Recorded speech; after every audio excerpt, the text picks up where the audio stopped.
we can start really, we think about Puerto Rican migration. This here deals with Puerto Rican migrations beginning with the U.S. intervention in 1898, but Puerto Rican migration to the United States started much earlier.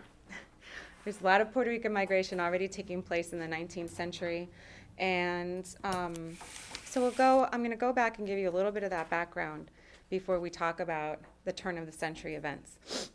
So 19th century migration to the United States was large Cuban and Puerto Rican migration, and the two motivating factors during the 19th century were really economics and politics. Right? These were the reasons why they were migrating.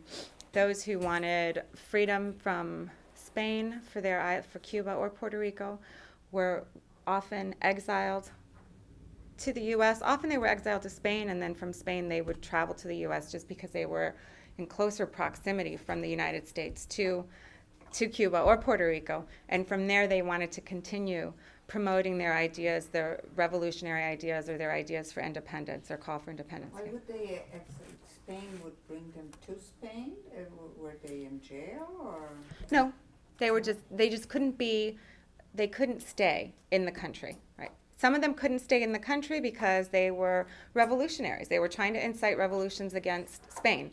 So if we even go back maybe just a little bit further, we can think about the fact that Spain, by early 19th century, had lost most of its empire in the Americas, right? All of Latin America is now independent. Puerto Rico and Cuba are really the only two territories that they have, that Spain has, by the early 19th century. So Spain, as it loses its empire across Latin America, or across the Americas, really, it begins to put a lot more pressure and pay more attention to Cuba and Puerto Rico, because before that, they kind of left the islands alone. They weren't too concerned with the islands. They didn't develop the islands. They didn't really enforce a lot of their laws. They didn't enforce a lot of the taxes or the tariffs or any of these things, because they had all of these other colonies that were more important and produced more for them. So these two islands were, to some extent, left alone. Now, Spain loses its empire. The two islands become more important to Spain. They begin to put more pressure on them in terms of taxes and following these laws, when, of course, the locals who are in power there, or who have plantations or farms that are already trading with the U.S., are upset about this, right? They don't want to have to pay any of these additional taxes or additional tariffs that are placed on them, so they begin fighting for independence or promoting the ideas of independence. This is not what Spain wants, so they're often exiled because you figure, why would they be taken to Spain? Why would they be exiled? Well, they could be watched. They could be watched, right? That's good. I didn't even think of that. I was thinking of something else. But what other reasons?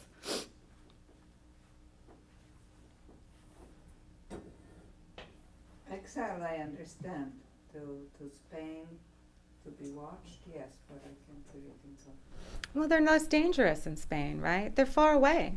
So if they're promoting ideas of independence and revolution, it's harder to do that from across the ocean, right? It's harder for that to have the same impact.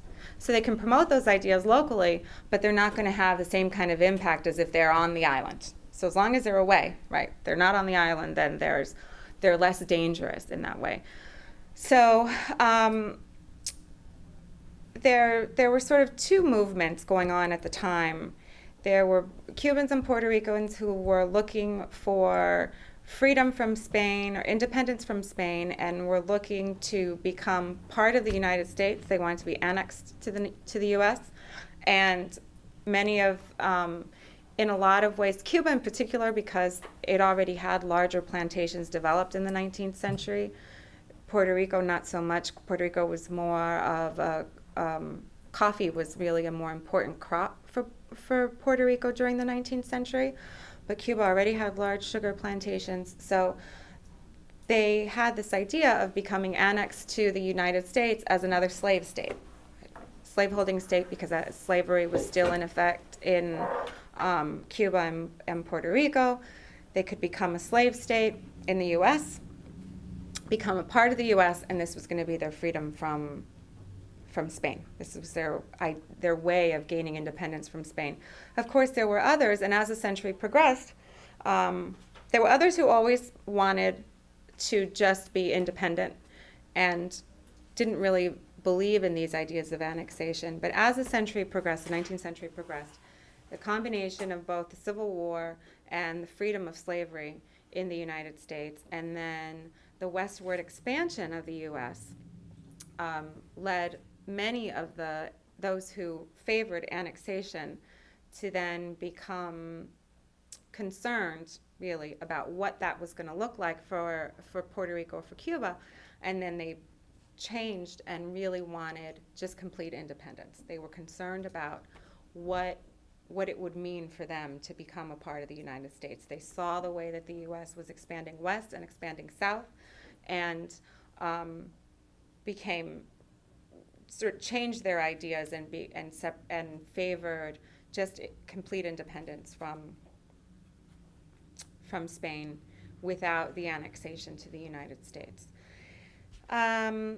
So you have during the 19th century, you have a great number of Puerto Ricans and Cubans migrating. As the century progresses, they migrate in larger numbers because the movement for independence and revolution just grows. And there was a flourishing of newspapers, clubs, social clubs, organizations in those last couple of decades of the 19th century. And a lot of these newspapers were started. There were newspapers that were writing back to both Cuba and Puerto Rico, fighting for this independence. At some point, though, that kind of brings us up to, I think, what we have here in this chapter.